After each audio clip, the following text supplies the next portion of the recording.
have a guest today who's telling us about surrogacy. Okay, so I was explaining what we do in precious conceptions, and to do Yeah. that, I started off by sharing how I went through surrogacy myself, Yeah, and how did you having decide? 8-year-old.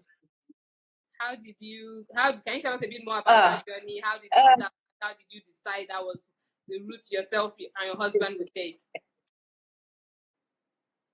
oh dear. Okay, so I didn't choose surrogacy. That is what I always tell people. Surrogacy chose me Mm. because that was my only option. I had the twins in my 13th year of marriage, and so it goes to show I had done a lot of pushing. I had done a lot of treatments.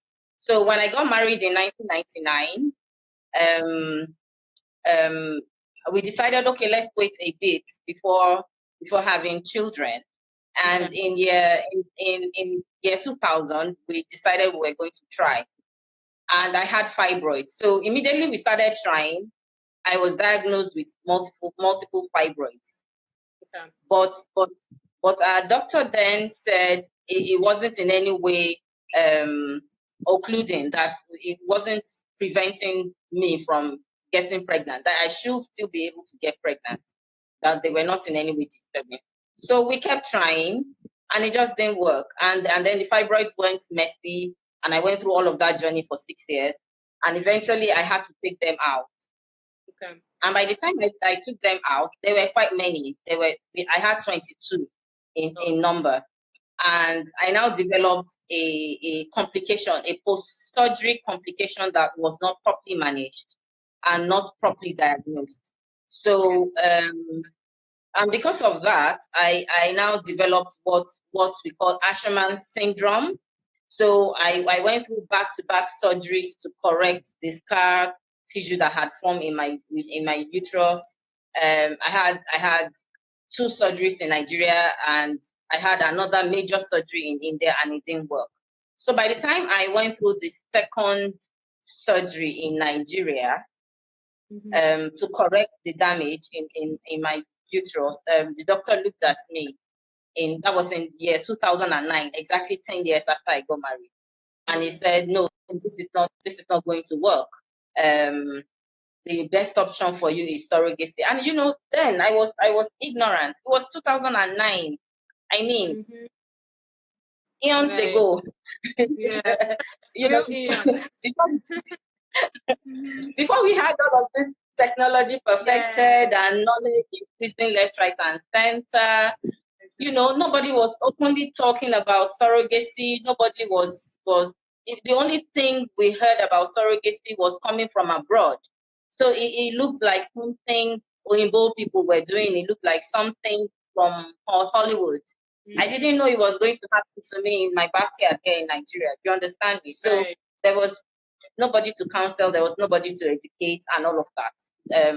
So I told the doctor, why not do IVF? And it was just like, no, I can't do IVF. I need a viable uterus to put the embryos in. And unfortunately, Tony, you don't have that. So you need a surrogate mother. And I looked at him and I said, where will I get a surrogate mother Was from? this a In Lagos Nigerian State. doctor in Nigeria? Yes. It was in Nigeria, it was in Lagos here. But he was honest enough to tell me what was going on with me rather than just waste my time. Right. And money. You understand? And money, yeah. So he said he will treat my surrogate, that he treats surrogate mothers, but I should go and get one myself and bring her, and I was just thinking like, where will I get? From where? Yeah. Do they fall from trees? I didn't have a clue. But it wasn't appealing to me. I wanted to be able to get pregnant and carry a child. I had never been pregnant in my life. Technically, medically. There was one time I thought I was pregnant, but I was told it was a miscarriage. That was the very first time we tried to get pregnant. So technically, I had never been pregnant. So I didn't know Jack what to do. I didn't know how the whole thing would work with a surrogate mother. and I wanted to experience it myself. I felt that was what defined me as a woman. That was my identity.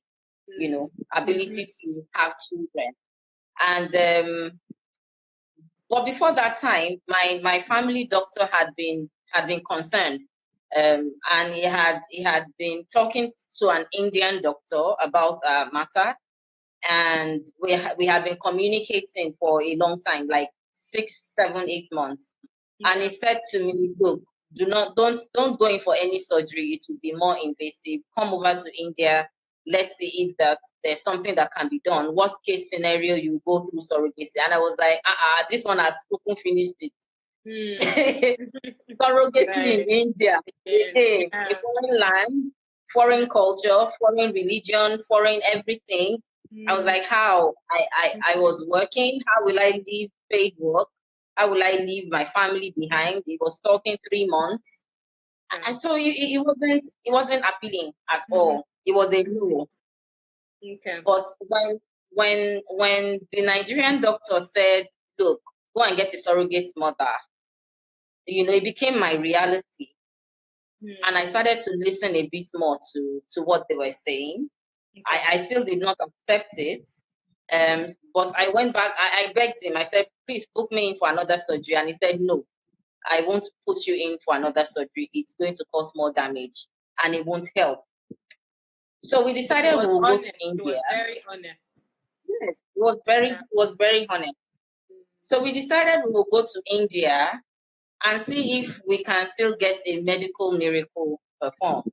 So we went to India hoping that we'll still be able to get treatment, and still avoid going through the route of surrogacy. But I had started educating my mind. So I read up everything I could about surrogacy. And so the idea wasn't so strange anymore. I was beginning to entertain it and say, okay, if this happens to be my worst case scenario, then I'll give it a try and go for it. And then we got to India and the doctor checked me the very first day he met me. Within 20 minutes, he told me, "No, I can't use you. I can't. You have to use the surrogate mother. Sorry, this will not work." And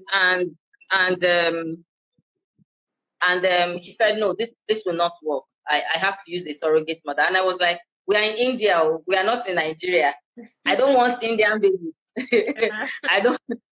So he sat me down and he started explaining to me that we are going to use my eggs, we are going to use my husband's sperm, and then the embryos will be transferred into the surrogate mother. So there's no genetic connection or anything whatsoever. She's only a gestational surrogate. She's only hosting. I still did not believe it. So it took a while. I sat down with him and he went through all the science and all of that. And eventually I said, "Okay, fine. I will give it a shot. But promise me you will still take me in for surgery and see if we can correct the damage." And he said, "Okay." And he told me, what if we can't correct it? Should I remove your uterus? I said, "No, keep my uterus. I don't remove it." I was just 38 that time. And I didn't want to lose any organ, so to speak. So that was how we started the surrogacy journey. It took us 2 years. It took us 3 surrogate mothers. We were not successful at the first 2 attempts. We were successful at the 3rd one. So did you stay in India all this time, or were you going and coming? Yeah. No, I lived in India for 2 years. Oh, okay. So, and whilst I was there, I told him I was really concerned because there were a lot of people back home in Nigeria going through exact same situation I was going through, and there was nobody talking about it. So I told him that I was going to do something about it when I get home. I'll share my experience and talk to people about fertility options and all of that. And he said to me, "Toyin, if you're this concerned, if you're this passionate, let me train you. Let me train you formally." And I said, "Really, you can do that?" He said, "Yes." He was going to train me to be a counselor and a specialist in this area. So he put me through training. I was in training for over a year out of the 2 years. We'll sit down and go through hours and hours of classroom. We'll go through practical work in theater. So any surgery they were having, I would be there in the theater, witnessing everything. So I was like a theater nurse. Going through everything, practically seeing him doing CS. What's your background? Is it anything medical? No. Wow. It wasn't. I read mathematics. I have a BSc in mathematics, but I've worked for 20 years now as the human resources specialist. So it wasn't in the list. Anything at all. Yeah. But I always had that interest in medical sciences. So I was comfortable with it. Let's just say I was comfortable with it. Okay. And he put me through training, and I got my certificates and all that. And fortunately, we were successful at the third try. Okay. And thank you. And in February of 2012, we welcomed our twins. So they are 8 years old now, and they look exactly like me. She's my daughter. There is no single traits of anything Indian. In fact, if you see them, and I tell you I went through surrogacy, and my surrogate mother is an Indian, you will say I'm telling a lie. Right. Yeah, because they look exactly like me. Yeah. So was it the same woman they used all the? Was it the same? No. Carrier. No. With different people they kept trying. We tried 3 different people. In fact, we went through more than 3. We dropped the whole lot. Okay. We dropped the first one didn't work, the second one didn't work. And then before we got the third person, I went through like another 4 or so. They were like, no. Until I got one that was ready to meet up with my expectations, that was ready to do what I wanted her to do. So I had a list, a very long shopping list, and she met up with all the requirements. Yeah, so she made the journey worthwhile. She made it worthwhile. And so when I came back to Nigeria in 2012, I decided I was going to do something, and I started talking with people. I started educating, conducting seminars, I had a WhatsApp group called Fertility Fridays with Toyin. And I was constantly back to back talking with people, educating them about infertility and the options they have and how they can improve their chances and all of that. And then I decided to scale it up and build it up to a business. So right now it's a full-time consultancy.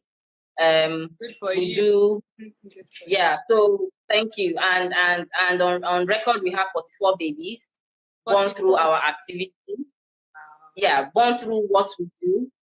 Some of them go on to take their treatments elsewhere. They take counseling and advisory services from us. They go on and take their treatment. But some of them stay with us and they work with us all through the way, and they have their babies. And some of these also born through success. Have a who are pregnant and expecting at the moment, or at different stages of pregnancy at the moment. So it's been rewarding. It's worthwhile. It's worth switching careers for. I don't miss my HR. I don't miss anything HR at all.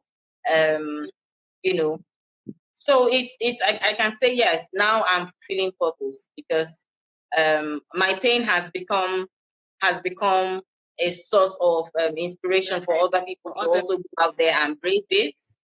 Mm-hmm. Yeah. So, and the beautiful thing about it is having to share this with my children, so they know exactly who their surrogate mother is. They know how they were conceived, how they were born, and they understand why I do this. And they're always happy when they hear good news of pregnancies, or maybe another baby has been born to the Precious Conceptions family. So it's a good one. I'm in a happy place. Amazing. That I love how you said you've turned something that was a painful journey, and apart from being blessed with your own set of twins, you're now helping countless other families to go through this journey as well. That's really amazing. Are you still in touch with the Indian woman who was the carrier? We used to be in touch regularly. Now it's once in a while on Facebook. Okay. Once in a while on Facebook. Her husband is still in touch as well. They follow what we do. Once in a while during the children's birthday, they call to say happy birthday and all of that. And so we were planning to go to India this summer holiday before the virus thing came up. I'm hoping we're still able to go so that they can meet her formally. They can meet her face to face. You know, so yeah, we had that in the pipeline. Let's hope we're able to do it this year. Fantastic. Well done. That's really good. So how do people tend to find you? Do you advertise your service, or people just come across you on your website, Instagram? How do they find you and say that they need the service?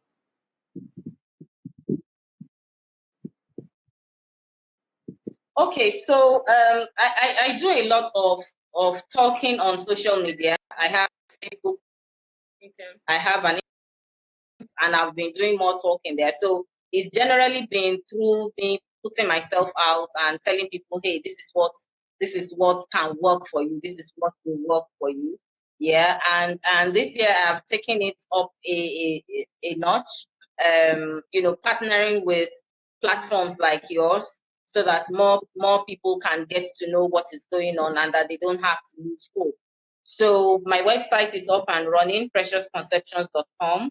My Instagram account is up and running, and I have my, so I'm reachable. I'm just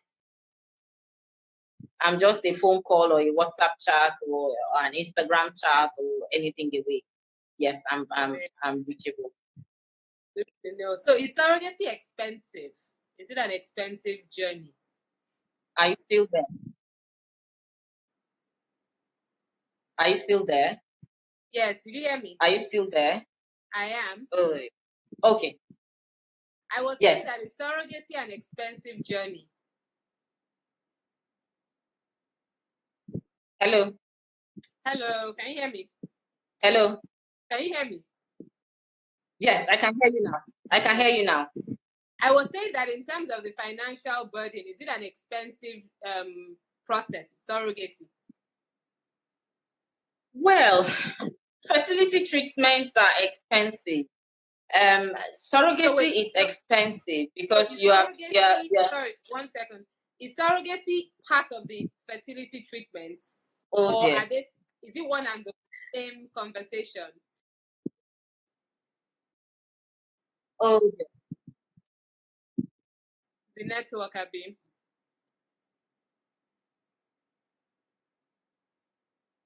I lost you a bit back there. Okay. I lost you a bit back there. Okay, I was saying that. Can you hear me now? Surrogacy is an expensive process. Is it? If I get you right, Adeleke is helping. Wow.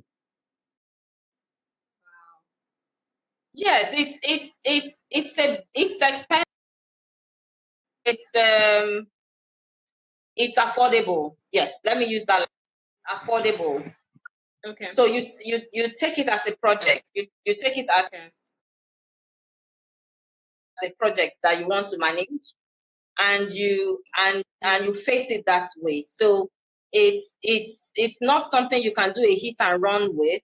But what we try to do with our clients is to make sure they achieve success the first time, because that saves a lot of money. Now, IVF in itself is expensive, and if you don't get it, if you're not successful at your first attempt, you have to keep trying. So our priority is to help our clients get it right the first time. Okay. So once they get it right the first time, the other chunk of money, the other payments they make is now on installment basis. So they spread it out at 10 weeks, at 20 weeks, at 30 weeks, so that it's not so choking, it's not overwhelming.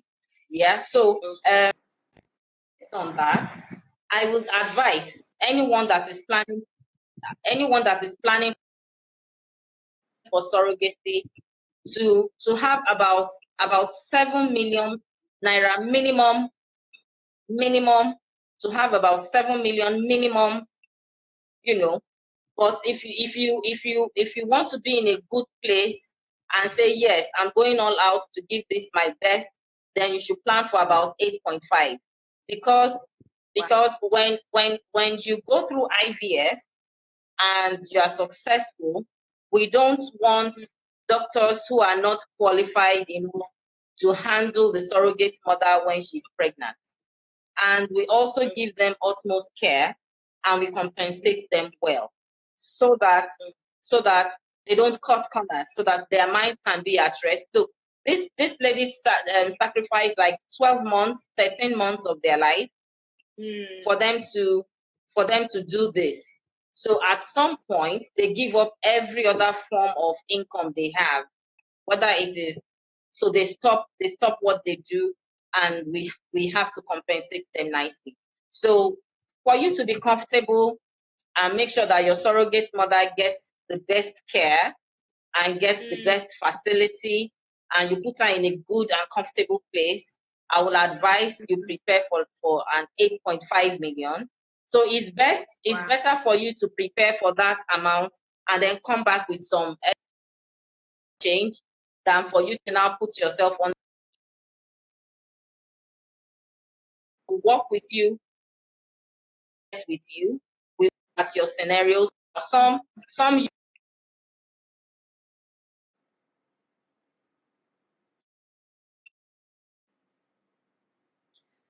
The network is breaking up so much. We might have to start wrapping up soon. Are you back on? I know we have to wrap this up quickly. So I was explaining the budget. Yes. But did they have to pay So all of that at once? Or what percentage no. start with? No, you don't pay up all that at once. So let me explain how the budget works. Now, depending on the peculiarity of the couple, the budget is dependent on the peculiarity of the couple. Now, some couples are young, especially the woman, and she can use her own eggs.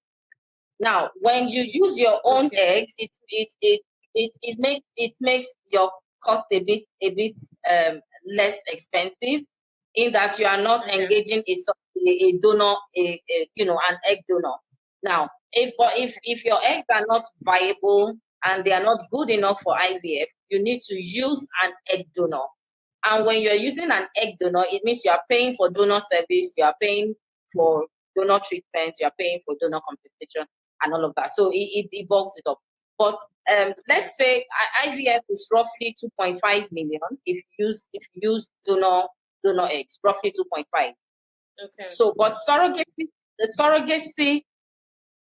the compensation attached to surrogacy itself is 4.15 million. And that takes care of the legal work. Okay. It takes care of the legal work. It takes care of the surrogate's compensation. It takes care of her apartment, because we have to relocate and take care of them. It takes care of her maternity clothing, her feeding, her transportation. And then now you go back to the other bulk of it, which is the antenatal treatment and all the tests they have to go through whilst they're pregnant, and the delivery fees. And if it's a twin gestation, it's an expensive delivery. They go through CS section, so that is what the bulk of the money covers. And it's spread out in installments. So you have what you are paying upfront, you have what you are paying when you are pregnant, you have what you are paying when you are 10 weeks, another one when you are 20 weeks, another one when you are 30 weeks. So it's spread out such that you can plan for it, and it's affordable. I see. Okay. Yeah.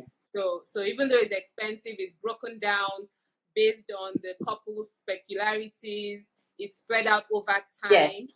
And it also depends on the kind of additional fertility treatment that couple needs, right?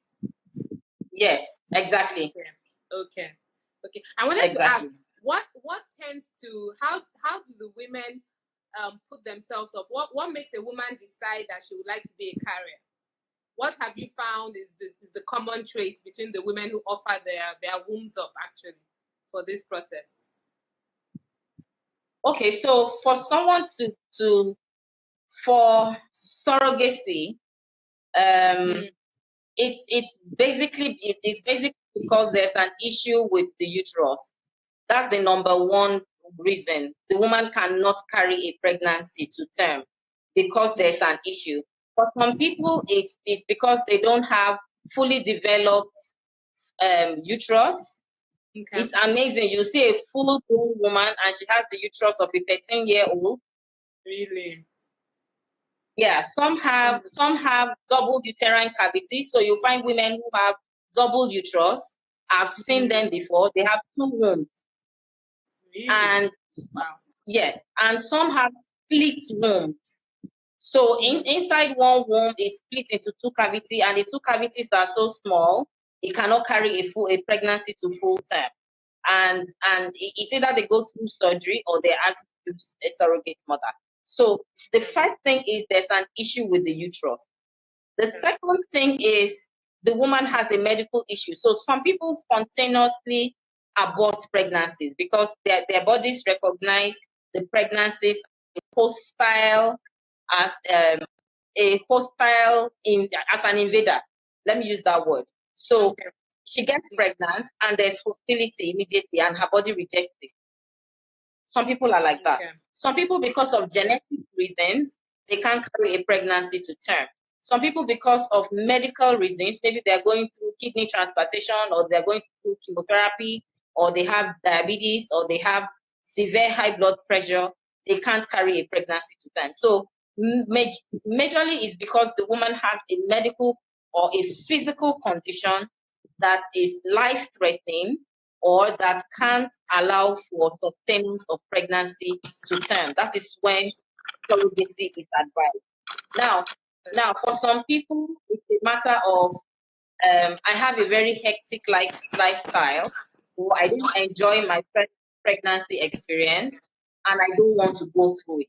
Some people, it's because they've had recurrent failed IVF cycles, and the doctor advised, look, because we can't find a reason why you are not conceiving or why you are spontaneously miscarrying, it's best to go for surrogacy. So surrogacy is advised basically because of health reasons, but some other people will say, no, I don't want to carry, I don't feel like carrying, I'm not emotionally ready for that space, and then yes, we work with the family. Now, someone mentioned confidentiality. For us, we work in two ways. We have a totally anonymous arrangement where you do not meet your surrogate mother. You do not meet your surrogate mother. The surrogate mother does not meet you. Okay. But we provide you with information about her. So you have her profile, you have her history, you have her family background, and you have all of that presented to you when we are matching you. So you know the surrogates we are matching you with, you know her name, you know her age, you know her family history, you know what she does, but you don't know anything else about her. You don't, for instance, know where she lives and all of that. But on the other side, the surrogate mother does not know anything about you. She knows she's working with us as an agency and there's a client she's working with. And the doctors that we work with understand that arrangement, so they keep it confidential. Now, we sign legal documents to make it tight. The legal documents mention responsibilities of all the parties involved, mentions indemnities, mentions compensation, mentions what to do in where there's an issue. The surrogate is also signing consent forms. Her husband is signing consent forms. We are going to. Sorry. 90% of our surrogate mothers are married. Yes, we prefer them that way. A very few of them are not married. So they are either widows or single moms who have divorced their husbands. But our screening process is very thorough. Only about 20% of those who go through our screening process make it through that journey, because we are going through background checks. We are checking your residence. We are checking your guarantors. We are constantly checking. We are putting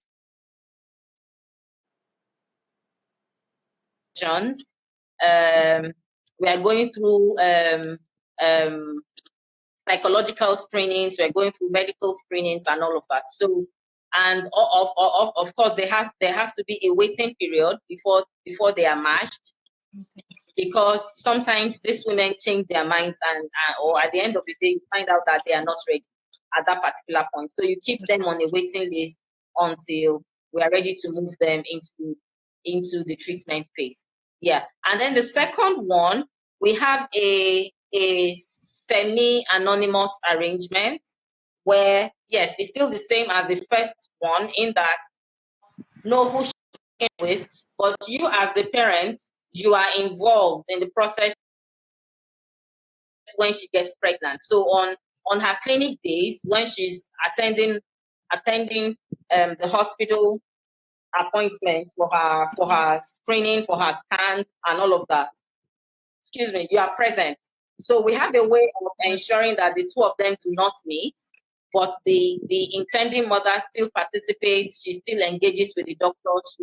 She's actively seeing the scans, and she's watching how her babies are progressing in the uterus of the surrogate mother. Some requests for open surrogacy. For families that request for open surrogacy, we select the surrogate mothers carefully, so that the surrogates we use for open arrangements are surrogates that are mature enough to handle it. Okay, I see. But then it's still controlled. So whatever contact you are having is still controlled by us. It's still controlled by our office, and we let.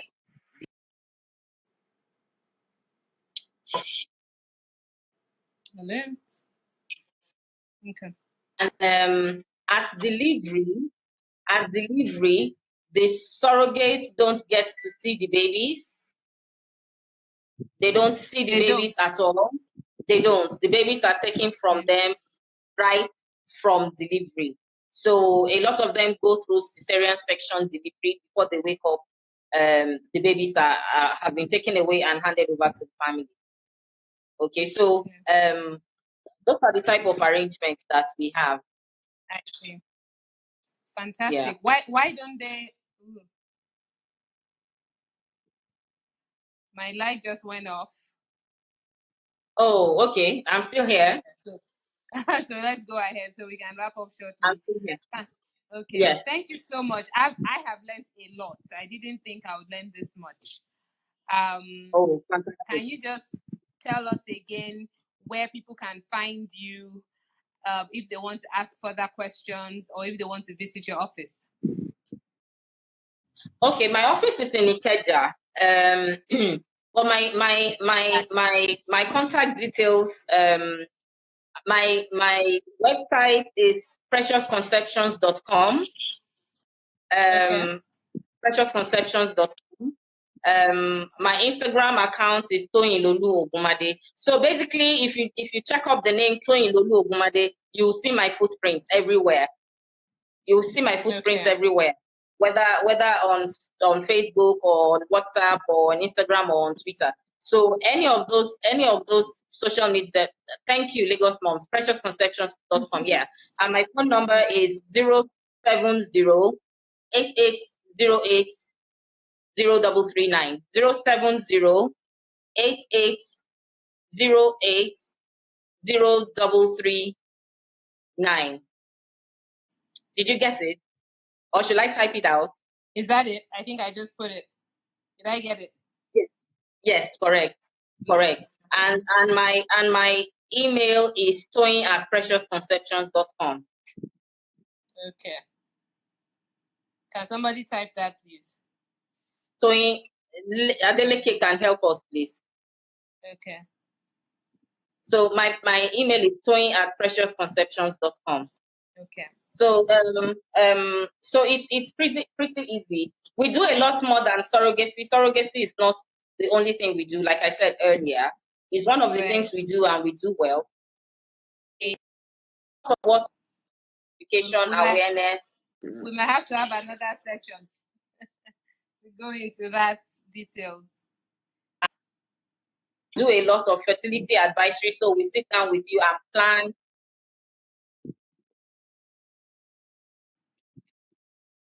Sorry?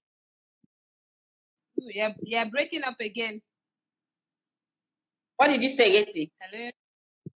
Okay, no, I think I'm breaking up again. Yes. Okay, I can hear you now.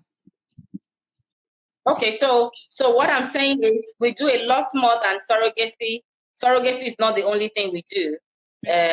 So we do a lot of education, awareness, information sharing, reducing the stigma, getting people to talk and share about assisted conception, and also we do fertility advisory a lot.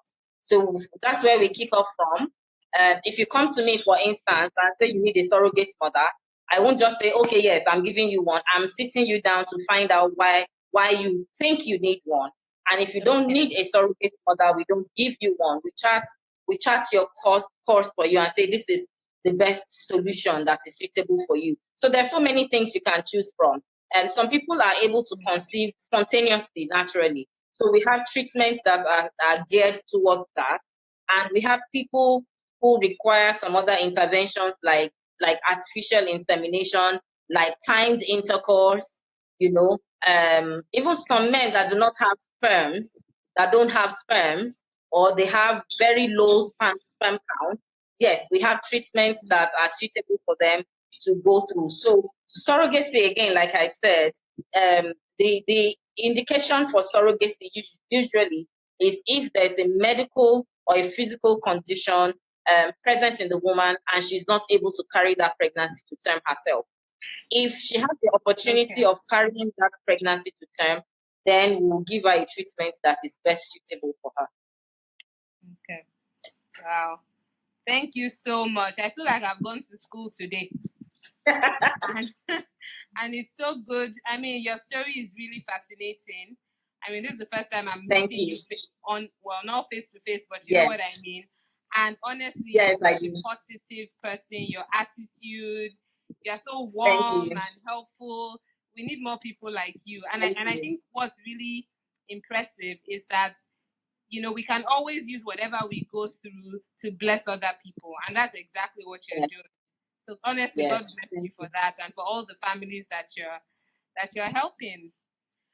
So thank you. I said we'll do about 1 hour. So what I'm going to do is share this video. I'm going to send a link to it to all our followers as well, because we didn't talk about it, but there are a lot of women or couples that also face secondary infertility, right? So they've had a child once, but then secondary infertility. So people might be parents now, but then they're having a challenge having another child. Yes. So that's something that, we'll be able to send them to you as well, now that we fully understand all the things that you offer. Yeah. Thank you. So, I have a freebie for your community. Okay. It's called Safe Surrogacy First Steps. Okay. And there are 8 basic things people facing surrogacy need to know. So I will share that link with you, so that whoever it is that wants to get to know that information, it's a freebie. And I think you featured it in one of your articles recently. And we did. Anyway, I have also made it a commitment to do more Insta lives and meet more amazing people doing things that benefit my community. So that's part of why I suggested this. So I'll send the link again to everybody who's tuned in today and who might be interested. This is the year of collaboration. We all have to come together and do more things together. Yeah. Thank you. Thank you, Yeti. Thank you so much. Have a lovely evening. Love to the family and your wonderful twins. I hope I meet them one day. Yeah, I hope so too. Yes. Thank And you. thank you so much, everybody that tuned in. Have a lovely evening. And stay safe. Thank you, everyone. Stay safe as we're all at home. All right. Bye.